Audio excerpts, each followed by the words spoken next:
Hi folks, and welcome to the Truck King YouTube channel. This right here is the Toyota Land Cruiser, and yes, it is back in North America. Now, Land Cruiser is a storied nameplate known to be an adventure machine. So I think the question with the new Land Cruiser, is it really ready for gnarly adventures or just adventures to the mall? Well, that's exactly what we're gonna figure out. In this video, I don't have muddy trails, but I do have the rollers, so we're gonna test this four-wheel drive system properly. We'll talk about all the off-road gear here, and then we'll go for a drive and really dig into the details, so make sure you stay tuned.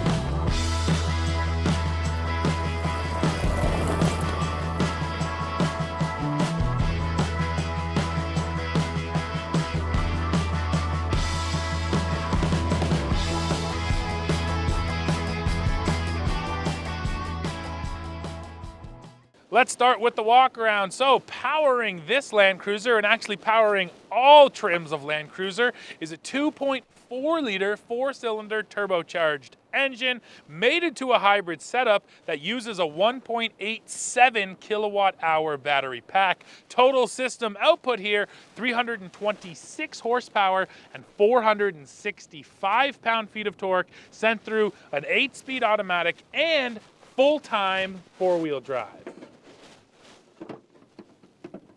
Now, the model we have for review in this video is the Land Cruiser First Edition. So this only existed or exists in the 2024 model year. After 2024, you won't be able to get the First Edition anymore, and it really brings along all of the features, including some add-ons like the roof rack up there, the rock rails down below, and a skid plate up in the front. Plus, this is the only time you're gonna see the Heritage round headlights on a Land Cruiser that's more upmarket. If you go for the 1958 trim, that's the base trim, you'll get the round headlights, and then once you step it up, you get those new square headlights. Now, personally, I like the round headlights. If we're going for Land Cruiser Heritage here, you have to have those round lights up front. So this package for me is the right one to get, sort of round headlights with all the features.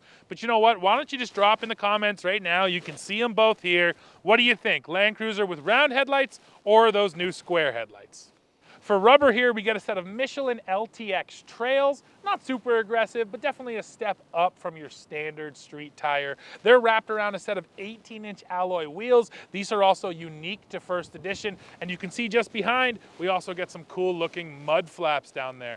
Now for off-road numbers, they're not bad. Ground clearance isn't great here, listed at 8.3 inches. The best number is the approach angle. That's at 31 degrees. I have to jump in here and thank the sponsor of this video, 3W Auto Life. They sent us a set of their 3W liners for this Ford Bronco, so you can say goodbye to your OEM floor mats. Let's check out what they sent us. So first of all, full coverage for the back of your Bronco, including on those seat backs up there. That's important if you're getting muddy, or hey, maybe you have a wet dog. That's gonna protect your seats. And when that thing folds flat, you get full protection on the floor. A couple things that come with these. You do get an easy user manual. Installation was a breeze. And then even a couple air fresheners. I appreciate that too. Oh, and check out that Bronco embossed on that floor mat. That's wicked as well. Now in the back seat, I like that this is a one-piece liner all the way across, so you're really getting that good coverage, no seams whatsoever. And then in the front, a real tight fitment. When you're climbing in and out on these mats, they don't want to move at all, and that's definitely important. Especially for an off-road vehicle, you're getting in with muddy boots. You want to make sure that your floor mats are solid underneath you and keeping your carpets clean. So if you're in the market for some new floor liners, make sure you check out 3W Auto Life. Let's take a look in the back seat of the Land Cruiser now, and I like to start with the baby seat situation. So we have lower latch over here on the driver's side and the passenger side, and then there's 3 top tethers along this rear bench. I'll hop in now. So this is listed at just 26.7 inches of legroom, which seems like a tiny number. I wonder if Toyota doesn't put this seat all the way back when they list that number, because that really isn't a lot. But sitting back here, Yeah, it feels okay. Even for me, I stand at 6'2", over 300 pounds. I have enough knee room, and this is my driving position. I moved it forward just a hair, but I can actually sit up there and be comfortable right now. So that's actually good news. My knees are a little bit tall. The floor could be a little lower, but overall, no problem. Headroom, there's just enough here.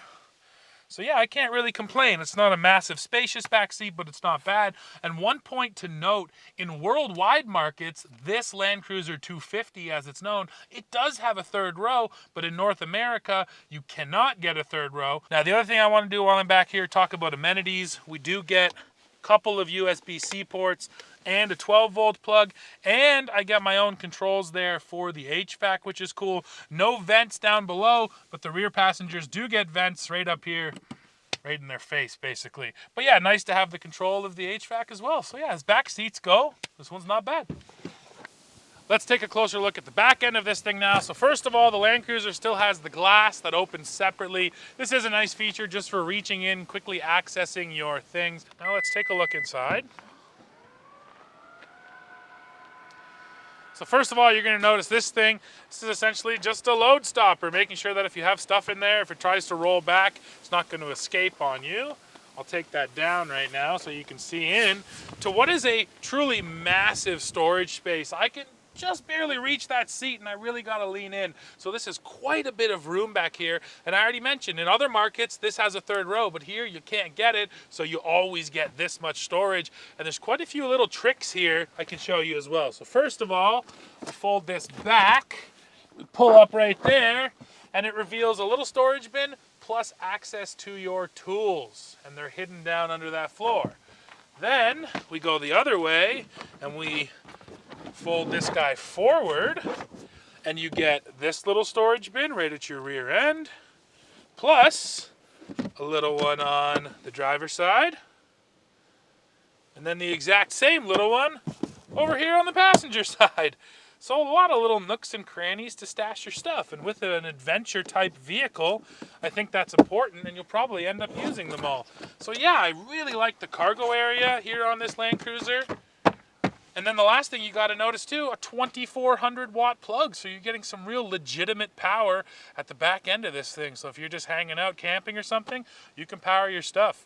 Yeah, in terms of adventure vehicle, looking at the back end here, I think it checks all the boxes. Let's take a look at the camera system right now. And there is a physical camera button. It's right down here. It says view. So right now we're parked, and I'll just hit that view button. And you can see this is essentially a parking view. It's going to show you all the way around your vehicle, so you know exactly where you are. And that is handy to make sure you're in the lines. And then if you hit this button up here, it'll change the point of view and give you that, you know, exterior 3D view of your vehicle, which is pretty neat. So now, though, I will put it into reverse. And you can see you get the rear view and you get that top-down view. We are able to change up the guidelines here as well. And then there's also a wider rear view and then sort of a narrower rear view. And I will just pull forward a little bit so that I can go back into reverse and show you the underbody camera. So you can see over here, essentially what that's doing is it's taking an image of what's directly behind the vehicle and then overlaying this little diagram of your vehicle onto the ground so you can see what's underneath you. So it's not a live view of what's underneath you, but still pretty handy to have to get a sense for where you are. And then yes, if I hit this guy, you can spray that rear camera to clean it off. I like that as well. Now, once you're in drive, if I hit the view button, we'll also get that underbody view so you can see it while you're on the move. It really is neat to give you a great sense for where your vehicle is. Plus, even the tires turn along with my wheel so I can see the exact angle of those front drive tires. That's pretty neat. There's another camera view I have to show you as well. Once the vehicle goes down into 4 low, we get the off-road camera view. So first of all, you can see on the sides there, that's down the sides of the vehicle. You can see the front tires turning. You also get these predictive guidelines and the inclinometer shows up. So that is pretty handy, but not as cool as this view right here. Once again, that is superimposing an image from just in front of the vehicle to underneath right here. So it's not a live view underneath, but it gives you a great sense for where you are. And if you are off-road in something challenging, yeah, you don't need a spotter as much as you ever did, because now I can see where my tires are in relation to an obstacle, and that will help me judge exactly where I'm going. That's a pretty good camera system here on the Land Cruiser.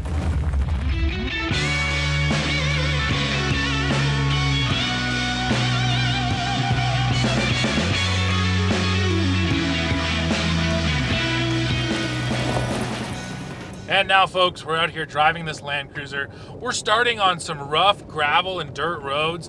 This road right here actually is kind of these bigger rocks, bigger gravel, so kind of gives me a good sense for the suspension on this vehicle. And I gotta say, it's good. It's a little bit soft, sort of on-road, going around corners. You do get quite a bit of body roll here, but then you do hit a rougher road like this one is, and it absolutely stays comfortable in here and just eats that thing up. And that's exactly what you want. If you're claiming this vehicle is ready for adventure, you don't want it to be super stiff. And I think it's probably one of the biggest differentiators from the Land Cruiser to some of the other SUVs and crossovers in the Toyota lineup, because they have so many different vehicles sort of in this segment now, in terms of, you know, you have Land Cruiser, and then you have 4Runner. Of course, you also have Highlander and Grand Highlander, not to mention the Lexus products like the GX. So you kind of have a lot of crossover in those products, and the way they feel is going to define them. And when it comes to Land Cruiser, it feels sort of loose, kind of squishy, but you get on something rough and you right away understand why. Now, I could talk about the four-wheel drive system, but again, honestly, this is just a dry dirt road. So let's go over and do the roller test now and really see how this thing reacts when it loses traction. Let's test the four-wheel drive system here, folks. So I've got the Land Cruiser up on 3 rollers. Only the front passenger side tire has contact with the ground. So that means this vehicle has to figure out how to get traction to that tire up there. And we're gonna start in just normal mode, no multi-terrain select, no lockers, nothing like that. We're just gonna go normal and see if the traction control can figure out how to get power over there. If it can't, well, then we'll move on to one of those multi-terrain select modes. But I get the feeling we're not going to need them, because this is full-time four-wheel drive, so you'd think it's going to be able to figure this out. Let's put my foot into it and see. So in drive, lifting off the brake. Oh, and it just wants to roll right off, I think. Okay, now we're spinning a little. Now we're spinning. Little gas. Okay, traction control lights coming on. It's showing the slip.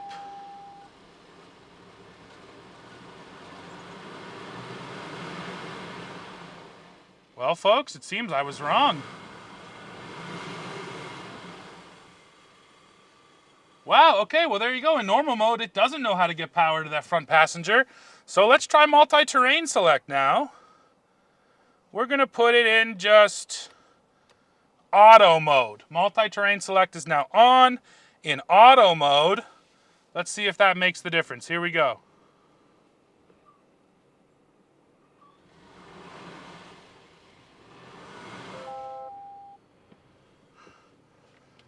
The Land Cruiser just saw my house, which is about 10 feet in front of me, and it yelled brake at me. So that was actually the front collision warning coming on.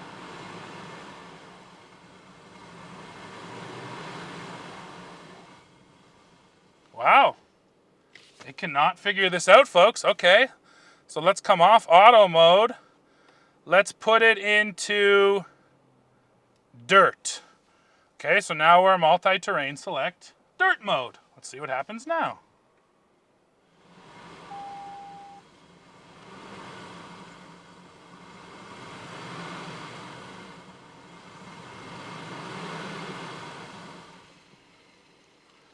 Color me surprised, folks. It can't figure this out. All right, well, now it's time to keep on activating equipment until it can. Let's try the center locking differential. Okay, so now we're center locked. Still in 4 high. My next step will be 4 low. Center locked. Multi-terrain select in dirt mode. Aha! Center locking differential for the win.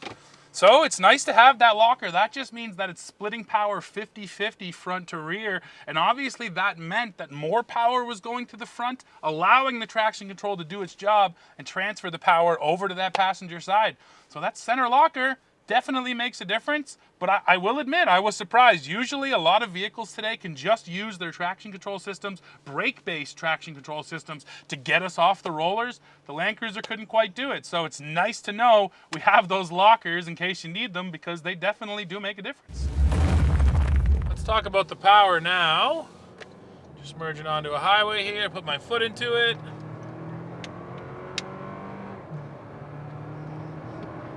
And it jumps up to speed in no time flat. So yeah, the power feels pretty good.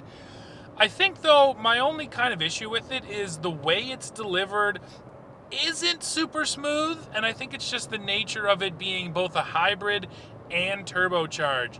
You get a bit of that battery power off the line, and then it almost feels like it drops back for a second before the turbo comes in. It feels pretty good, and let me also say, this is in context because I just drove a Tacoma TRD Pro, and in the Tacoma, the engine tuning seems to be a little bit different because it's the same power plant, but the Tacoma just felt a little smoother, and maybe even like it hits a little harder off the line. I don't know if it's gearing or if it's actually engine tuning, but there's very clearly a difference. And I think, yes, in the Land Cruiser here, everything just feels a little bit more disjointed, like each one of those parts of the powertrain really kind of pronounce themselves. Overall, it's not a huge deal, but yes, it's just sort of interesting to feel that there's definitely a difference from one product to another, even though they're both using the same powertrain. Now, once you're up to speed though, this thing is a nice, quiet, comfortable cruiser. Probably a little bit more work kind of goes into this wheel than, say, something like a Highlander or a Grand Highlander, because it's a little bit softly sprung, but it's nothing to the level of, say, a Jeep Wrangler or even a Ford Bronco. So that's how it drives. Let's talk about some of the other features though that affect the drive. And the big one is Toyota Safety Sense 3.0. That's Toyota's entire suite of safety systems. So things like radar-based cruise control, lane tracing assist, pre-collision, lane departure alert, and so much more. But the one I really want to hone in on is actually a new system. It's called the Proactive Driving Assist. So this will actually provide gentle braking for the vehicle. If it senses a vehicle in front of you, it will try to open up that gap, or even if it sees a corner coming in the road and it feels like you're coming in too hot, it will actually hit the brakes for you. Now, when I first started using this system, like usual, I got in and thought, whoa, this is crazy, feels kind of invasive. When I lift off the throttle and I'm following, not that closely, but close enough, and suddenly it brakes, it just felt funny. But once you get used to it, you can sort of learn to drive with it. So now I anticipate that the vehicle is going to be braking for me when I'm close behind somebody. And in that context, it actually works really, really well. I guess I would just say, like usual, it's one of these safety systems that you get used to it, you start to use it, and hopefully one day it doesn't fail, because you do sort of learn to rely on it and expect it to act in a certain way. But as long as it's working correctly, it does do a nice job, and it's just yet another system that might keep you from, rear-ending the person in front of you. So I think the jury's still out on a lot of these, and this Proactive Driving Assist is another layer of active driver safety systems.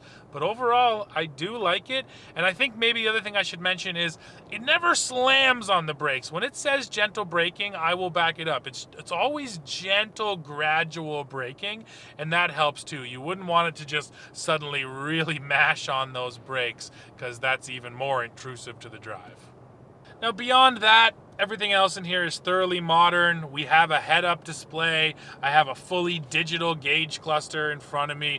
Big touchscreen with Apple CarPlay and Android Auto, wireless charging for my phone, all of the systems you expect in a modern vehicle, they're all here in this Land Cruiser. Because don't forget, this is the first edition, and that's what this thing is all about, packing all of the best sort of off-road gear and the heritage look along with all of the best interior gear.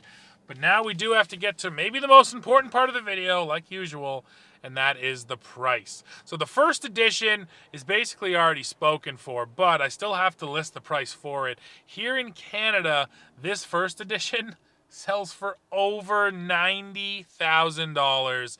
And that's where you lose me, Toyota. Up until that number, I feel really good about the way this handles on rough roads, about the active or the full-time four-wheel drive. Having all the lockers here is great. Having all the storage space in the back I like. I haven't mentioned that you can tow 6,000 pounds with the new Land Cruiser. All of those numbers make sense. All of those features make sense until you tell me it costs $90,000, and it just doesn't make sense. This thing doesn't feel like it's offering nearly enough value at that price point, or enough gear at that price point to justify it, especially when I could get into a Tacoma TRD Pro even for a little bit less money, and that thing's going to be even more capable off-road. Yeah, I wish Toyota would reel in their prices a little bit. I mean, I wish the whole truck and SUV industry would do that, but especially Toyota. It did feel like with the new generation Land Cruiser and Tacoma, they really took the opportunity to ratchet up those price points. And that complaint was just about the first edition, but it doesn't just apply there, because the base model Land Cruiser here in Canada is over $70,000. So it doesn't matter which trim you're going for. It's just too dang expensive, Toyota. Yeah, I think the review here kind of boils down to good vehicle at a bad price point. Well, folks, we've arrived at the end of this one. Now, overall, I do think this new Land Cruiser lives up to its name. It has all the things you want out of a true adventure vehicle. I just wish Toyota could sell it for less money. But it is safe to say, if you can afford it and you're willing to spend it, I don't think you'll be disappointed with this new Land Cruiser. So folks, that's it for this one. Now please drop in the comments, let me know what you think of the redesigned Land Cruiser. As always, while you're down there, don't forget to hit like, hit subscribe, hit join to become a member, and then come right back here to Truck Gang to see what we're testing next. See ya!